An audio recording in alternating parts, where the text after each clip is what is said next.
Merci beaucoup, bonjour à tous et à tous. Alors, je vais faire ça, hein. Je vais effectivement donner un certain nombre d'exemples des grandes écoles notamment, puisque je représente ici Anne Lucivac, qui est bien connue de la maison, présidente de la CGE et présidente de Supagro Montpellier. Mais avant ça, je voudrais peut-être partager avec vous quelques considérations générales, parce que ce qui est en train de se passer, au-delà des expérimentations qui sont très nombreuses, prend place dans des mouvements de fond qui appellent à des réactions stratégiques. Et je voudrais évoquer ces aspects-là avant de partager avec vous des réflexions portées par les grandes écoles.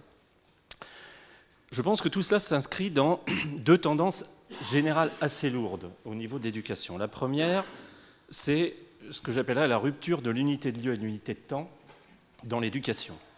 Aujourd'hui, l'unité de temps, on n'a jamais autant parlé de formation tout au long de la vie, donc on voit bien que le modèle éducatif est en train progressivement de glisser vers un tout initial, depuis un tout initial vers des apprentissages plutôt cumulés et scandés au long de la vie. Et puis, l'unité de lieu aussi est rompue. Alors, sous deux aspects, je pense qu'il y a un côté géographique à l'affaire. La formation est de moins en moins géolocalisée. Tous ceux qui sont familiers des écoles et des universités savent que les étudiants y passent beaucoup moins de temps aujourd'hui qu'ils n'en passaient il y a 10 ans. Et deuxièmement, la mobilité atteint aussi les esprits. C'est-à-dire qu'on a aussi des populations étudiantes qui sont géographiquement mobiles, mais qui sont aussi cognitivement mobiles, qui sont, je dirais, un peu des chasseurs-cueilleurs, et donc qui maraudent du savoir, qui maraudent des compétences. Et l'éducation, elle est atteinte. Enfin, disons, la manière dont on conçoit nos métiers est fortement impactée par ça. La deuxième tendance lourde, c'est ce que j'appelle la servicisation, excusez-moi de l'anglicisme, de l'éducation. Maintenant, apprendre, c'est un service. Alors, aujourd'hui, c'est un service public, bien sûr. Ça devient de plus en plus un service privé. C'est-à-dire que maintenant, l'enjeu, c'est d'apporter à des personnes privées une éducation customisée, en temps réel, qui prenne en compte ses besoins. Je rappelle que des GAFA scrutent les réseaux sociaux pour comprendre les pratiques d'apprentissage de nos jeunes depuis le collège et sont en mesure, dit-on, alors il y a des populations test qui montrent qu'effectivement les taux de réussite sont nettement supérieurs quand on délivre la dose qu'il faut au moment qu'il faut d'éducation.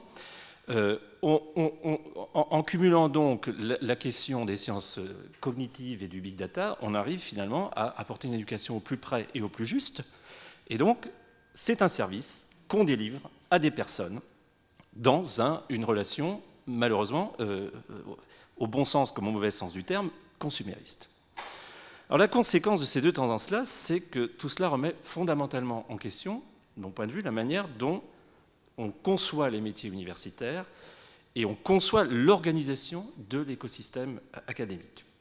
Premièrement, parce que le processus éducatif, qui était en gros, au premier ordre, une relation linéaire entre un enseignant et un étudiant, se délinéarise et se réticularise. Il prend des dimensions multiples. Deuxièmement, l'acquisition de compétences et de connaissances passe d'une dynamique plutôt de stock. On vient dans un établissement d'enseignement supérieur pour acquérir un stock de connaissances et de compétences vers une dynamique plutôt de flux, avec un renouvellement et une obsolescence des connaissances et des compétences beaucoup plus rapide. Enfin, troisièmement, les business models des établissements universitaires sont fondamentalement challengés par ces sujets. Ce qui fait que, avec le numérique, comme avec d'ailleurs d'autres innovations pédagogiques, on n'est pas du tout dans un univers de business as usual, dans tous les sens du terme. On est dans une lame un peu lourde de fond, même si aujourd'hui les signaux restent encore faibles, qui transforme l'éducation. Alors, entre parenthèses, on peut du coup un peu s'alarmer d'un ensemble de politiques publiques, je dis globales, c'est vrai, dans de très nombreux pays, émergents ou développés, qui continuent à investir énormément dans la consolidation d'un modèle universitaire hérité du XIXe siècle, des grandes universités de recherche à l'anglo-saxonne, disons, pour faire simple, alors qu'aujourd'hui, on constate qu'un certain décalage entre ce modèle géolocalisé et intensif est en train entre ce modèle-là et puis la réalité des outils et des apprenants ce fossé est en train de se creuser. Donc on peut se demander si à un moment on ne va pas arriver à un découplage entre les investissements qu'on consent pour l'éducation et la réalité des besoins, dont le numérique finalement est un symptôme, hein, à la fois un outil et un levier, mais un symptôme de tout ce que je viens de dire. Alors maintenant, je voudrais peut-être illustrer quelques atouts et handicaps des grandes écoles, parce que vous m'avez interrogé là-dessus, non pas tellement pour parler des grandes écoles, qui sont une composante parmi bien d'autres de l'enseignement supérieur, mais parce que ça illustre certains traits caractéristiques des atouts et des faiblesses de nos établissements d'enseignement supérieur, notamment français, à l'égard de ces transformations. Alors, le premier atout des grandes écoles, c'est finalement qu'elles ont une moindre inertie. Une moindre inertie, non pas tant intellectuelle, mais une moindre inertie en termes d'infrastructure, parce qu'évidemment, les investissements à consentir pour l'éducation sont des investissements lourds, de long terme, et par conséquent, une fois qu'on est embarqué dans un trend d'investissement, très difficile après d'infléchir. Comme les grandes écoles ne sont pas tellement dans la capacité de faire ce type d'investissement lourd, du coup, ça les rend un petit peu plus agiles, de même que l'articulation un peu plus simple entre la formation et la recherche dans des grandes écoles permet aussi une flexibilité du support recherche à l'éducation, je pense notamment aux sciences de l'éducation. Donc ça illustre l'intérêt d'avoir des organisations agiles, pas forcément de petite taille, mais qui préservent dans leur organisation une agilité de leurs composantes. Deuxièmement, caractéristique je pense positive des grandes écoles, c'est l'importance particulière apportée à la dimension éducative dans le métier de l'enseignant-chercheur. Ça, c'est particulièrement important à une époque où on n'a jamais autant insisté sur la nécessité de se placer dans des trajectoires de croissance des H-index qui éloignent quand même beaucoup les enseignants-chercheurs des métiers éducatifs, tout simplement parce que les journées n'ont que 24 heures. Quand on met la priorité sur un des aspects du métier, forcément, on ne peut pas mettre la même sur la dimension éducative. Je pense que de ce fait-là, on est un petit peu plus équilibré, aussi parce qu'il y a un peu moins de recherche, dans les grandes écoles que dans des organismes universitaires de plus grande taille. Troisième atout, et ça illustre quelque chose qui a été dit tout à l'heure, les grandes écoles essayent de développer un modèle hybride de formation. Quelque part entre un modèle académique qui, lui, se développe plutôt sur un binôme savoir-diplôme et un modèle professionnalisant qui, lui, se développe plutôt sur un binôme compétences-métiers. On essaye de rechercher cet équilibre-là. Et du coup, ça rajoute à la flexibilité par rapport aux innovations pédagogiques. J'ajoute à cela que la dimension terrain, expérimentation, je pense que ça parle, dès lors qu'on parle de sciences de la vie, de sciences de la terre, de sciences de la nature, de l'alimentation, la dimension terrain, elle n'est pas virtualisable. Et à un moment, il faut continuer à entretenir cette matérialité de la formation, ce qu'on essaie de faire dans les écoles, notamment au travers des stages.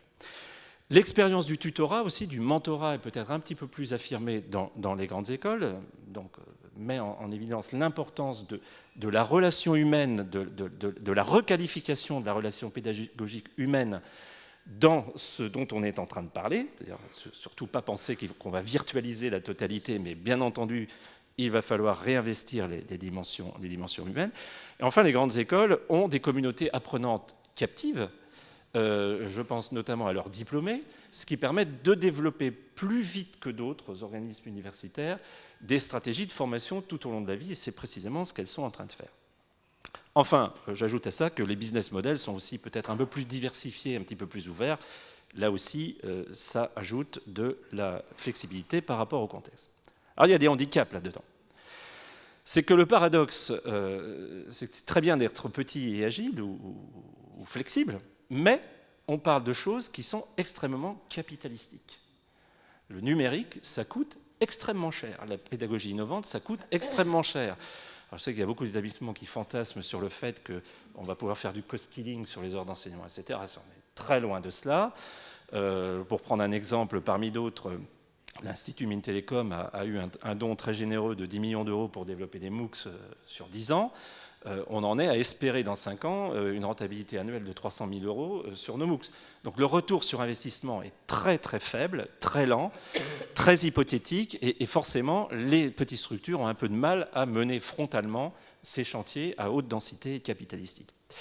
Deuxième handicap, et ça je crois que c'est une généralité, mais ça se manifeste particulièrement dans les écoles, c'est que les pédagogies actives, comme le numérique, suscitent énormément de réticences.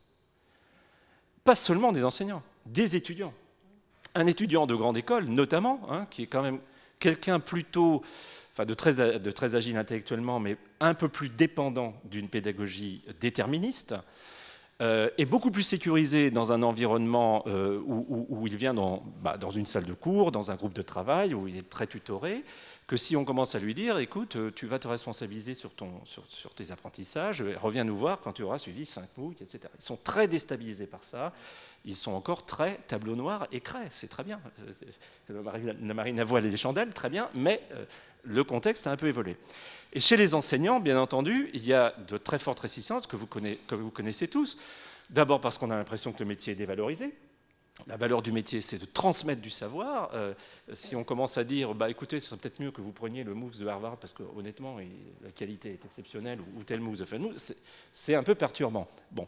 Et deuxièmement, il y a aussi une réticence chez les enseignants du fait que tout ceci entretient quand même une ambiance assez utilitariste de l'éducation qui n'est pas forcément très tendance dans la représentation éducative aujourd'hui. Donc il y a besoin d'énormément d'accompagnement dans tout ça, d'énormément de formation, une pédagogie sociale énorme sur le glissement de la formation vers beaucoup plus d'ouverture temporelle et spatiale, et puis énormément d'investissement, non seulement dans des nouvelles infrastructures, dans des nouveaux contenus, mais aussi dans la formation des enseignants. S'il y a un sujet qui est délaissé dans l'enseignement supérieur, je pense notamment français, c'est la formation de notre outil de production, j'oserais dire, des enseignants, l'accompagnement, le ressourcement des enseignants et la réponse à leurs questions dans ce contexte.